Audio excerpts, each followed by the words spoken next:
last time we were discussing how to make blood appear on a drow, or something that looked like blood. This time we're going to be going over how to put mud on the same character. You can either use a texture map with your separate bump and displacement maps, or you can do this procedurally, which is the method that I'm going to be going over today. Either way, it's pretty much the same thing we did last time, except we're going to be adding the displacement and the bump map. And I'm going to show you how to integrate those using a mask. And again, this is for SimOne 4, so if you don't have that, I highly suggest picking it up so that you can follow along. So here you see a render that I did earlier of a very low-grade render of the Drow with the blood on it. And what you'll notice is that there's separate specularity for the skin and separate specularity for the blood, or whatever. Again, the air quotes blood here is ramped up in its effects. Everything is amped up way too high, simply because I need you guys to know exactly where everything is so that you can tweak it. So what we're going to be doing is getting rid of the old specularity, getting rid of the old reflection, getting rid of a lot of old things, and we're going to be putting new stuff in so that you'll see how to do that as well. So the first thing we're going to do is check out what it looked like before. So as you can see, you've got the purple skin here, and then you've got the red blood. So as usual, you find out where everything started. There's your Caucasian skin that's then turned into purple skin using the comps and various techniques here. That's something we've already gone over, so I'm not going to cover that here. In any case, there's a blood in one section. So here's the blood, the color of it anyway. As you can see, it's in a blender node. So this was the two colors that I used for the blood, and the mask is plugged into there. But we're not going to be using that. We're actually going to be putting the blood there. The mud there. So again, I'm not using a texture map for mud. I'm going to be using procedural things, and a mask. So I'll show you down here what I've already done. This is the texture for this. This isn't a texture again, it's a procedural map, sorry. There is what looks like painted highlights, but that's actually just changes in how the mud will look. And here I've already made a displacement map for the mud, and here is the specularity for the mud. And this entire column here are the nodes that I used to make the fake mud. So next we're going to go into how to set these three maps up on top of the Drow to make it look like mud. So the first thing we're going to have to do is get rid of what used to be there, and that's the blood.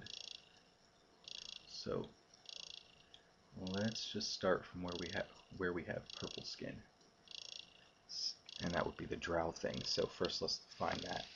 So usually it's going to be one of your blender nodes, so you look and it's usually your first one. Yeah, so we've got both of these. Let's just assume it's this one, since that's what we've got plugged into the scatter node, and that's your actual skin. You can usually do a trail backwards and find where everything is. So let's say that's our base skin color for purple for being a Drow. So what we're going to do is pop this thing open. And we've got the skin, which is Blender 14, in the top, and then we've got the blood, which is here, in the second half. So what we're going to do now is delete the blood from here.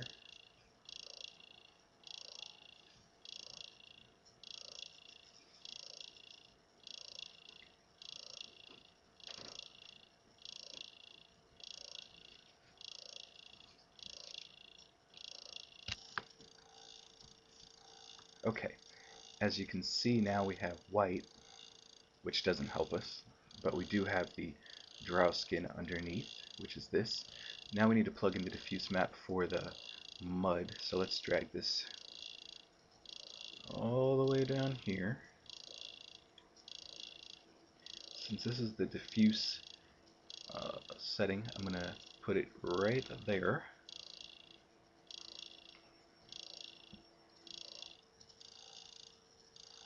Okay, and what you're met with is having these two mixed.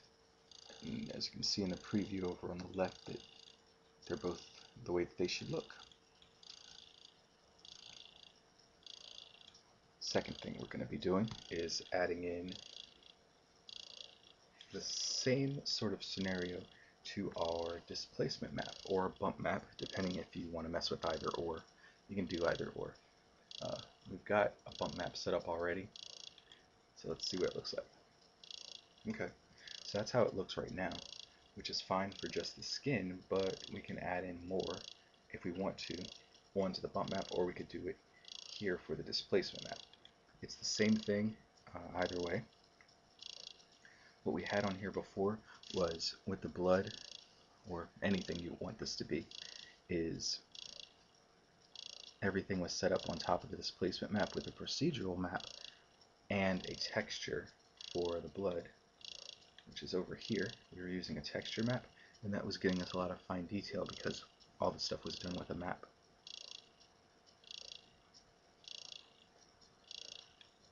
But this time, I did a displacement map for the mud, and it's right here. Well, a displacement procedural shader, so it's right here. So what I'm going to be doing is removing the old setup for the new.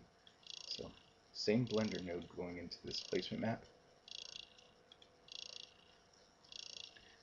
and let's make sure we've got the right node input.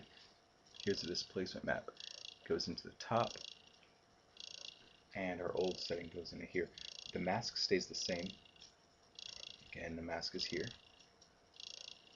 The mask is going to be remaining the same. We're going to find our displacement map. If you made a map of the mud, then you're going to be shoving it right here. Not your diffuse map, okay? It'd be your displacement map, just to be clear. And that will be going into your input too. So as you can see, you had a visible change there. And that's all that's required for that. You might need to tweak those settings there. And you can usually tweak it by just altering the color, the hue here. Because depending on what this looks like, it can raise or lower your skin surface way too much or not enough. So you might need to make that color less intense if it lifts the skin up way too much and makes your character look all bloated and weird.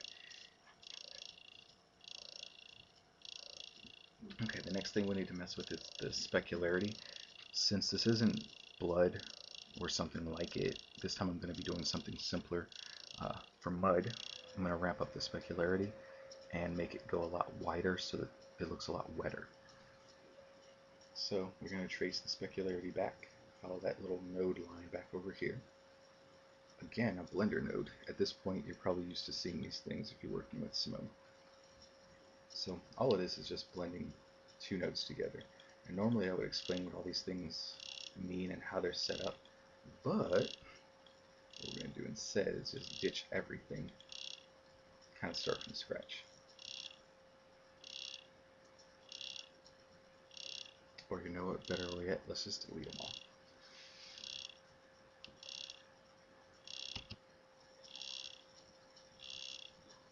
Okay, once you've deleted those, what we're going to do is make a specularity for the skin. We're just going to use a bloom. And then you're going to make another one for the mud. I'm going to use a glossy.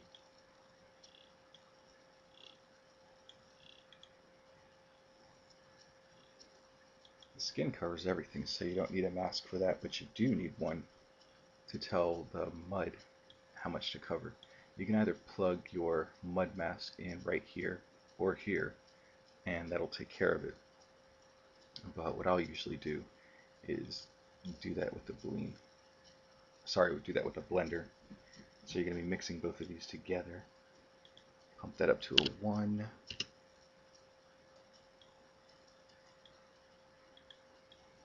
So your first input is going to be for your bleen, that's going to be your skin.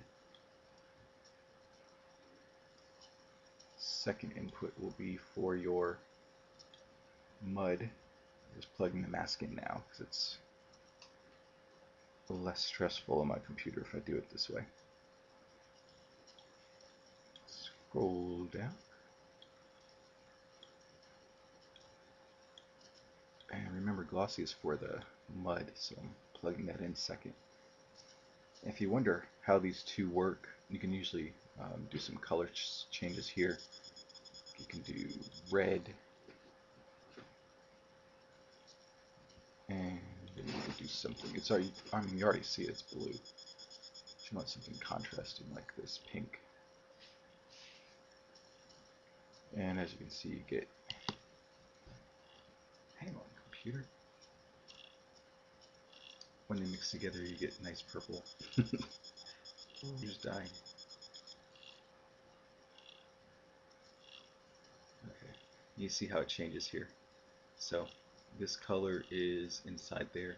Get your purple color, whatever color that is, on the outside. So there. And then when you're done goofing off, set these colors back to white.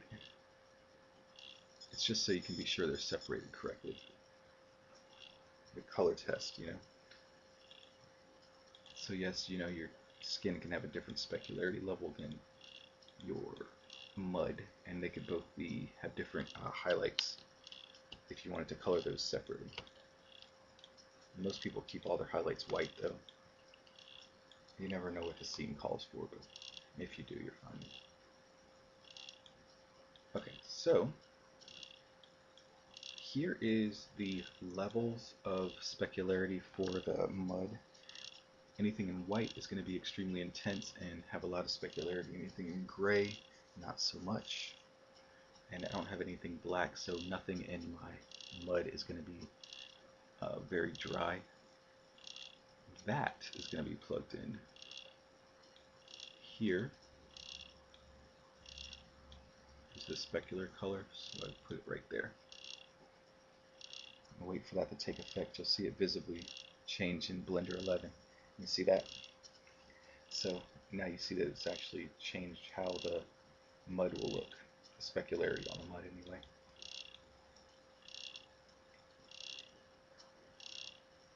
And at that point, pretty much leave these nodes wherever you want.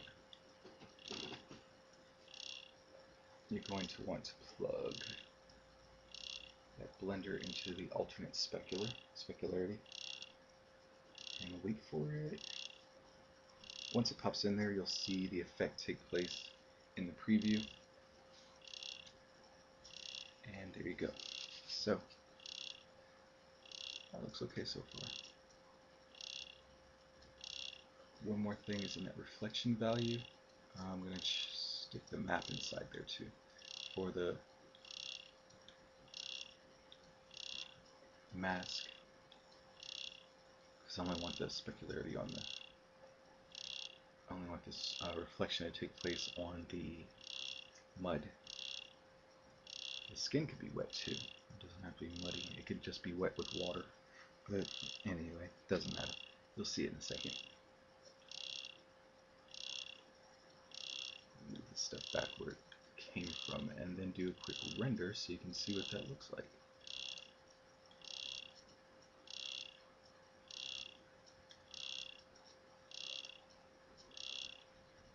Alright, computer, hang in there.